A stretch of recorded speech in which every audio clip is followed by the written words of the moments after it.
ಶಿಕ್ಷಣ ಇಲಾಖೆಯ ಅಧ್ಯಾಪಕರ ವರ್ಗಾವಣೆಗೆ ಬ್ರೇಕ್. ಇದು ವಿಜಯ ಟೈಮ್ಸ್ ಬಿಗ್ ಇಂಪ್ಯಾಕ್ಟ್. ಸರ್ಕಾರಿ ಪ್ರಥಮ ದರ್ಜೆ ಕಾಲೇಜು ಅಧ್ಯಾಪಕರ ವರ್ಗಾವಣೆ ಪ್ರಕ್ರಿಯೆಯನ್ನ ತಕ್ಷಣದಿಂದಲೇ ನಿಲ್ಲಿಸುವಂತೆ ಸರ್ಕಾರದ ಮುಖ್ಯ ಕಾರ್ಯದರ್ಶಿ ಶಾಲಿನಿ ರಜನೀಶ್ ಅವರು ಸೂಚನೆಯನ್ನ ನೀಡಿದ್ದಾರೆ.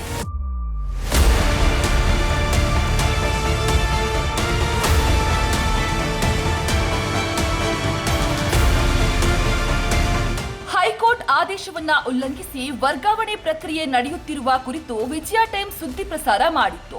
ಮಹಾರಾಣಿ ಕ್ಲಸ್ಟರ್ ವಿಶ್ವವಿದ್ಯಾಲಯ ಮತ್ತು ನೃಪತುಂಗ ವಿಶ್ವವಿದ್ಯಾಲಯದ ಅಧ್ಯಾಪಕರುಗಳನ್ನ ಕೂಡ ವರ್ಗಾವಣೆ ಪ್ರಕ್ರಿಯೆಯಲ್ಲಿ ಸೇರಿಸಿಕೊಳ್ಳುವಂತೆ ಹೈಕೋರ್ಟ್ ಆದೇಶವನ್ನ ನೀಡಿತ್ತು. ಆದರೆ ಇದಕ್ಕೆ ಮನ್ನಣೆ ಕೊಡದೆ ವರ್ಗಾವಣೆ ಪ್ರಕ್ರಿಯೆಯನ್ನ ಕಾಲೇಜು ಉನ್ನತ ಶಿಕ್ಷಣ ಇಲಾಖೆ ಕೈಗೊಂಡಿತ್ತು. ಇದಲ್ಲದೆ ಜುಲೈ 15ರೊಳಗೆ ವರ್ಗಾವಣೆ ಪ್ರಕ್ರಿಯೆ ಮುಕ್ತಾಯಗೊಳಿಸುವಂತೆ ಸರ್ಕಾರ ಆದೇಶವನ್ನ ನೀಡಿತ್ತು. ಈ ಆದೇಶವನ್ನ ಪಾಲಿಸದೆ ಉನ್ನತ ಶಿಕ್ಷಣ ಇಲಾಖೆಯ ಅಧ್ಯಾಪಕರ ವರ್ಗಾವಣೆ ಪ್ರಕ್ರಿಯೆ ನಡೆಸಿತ್ತು.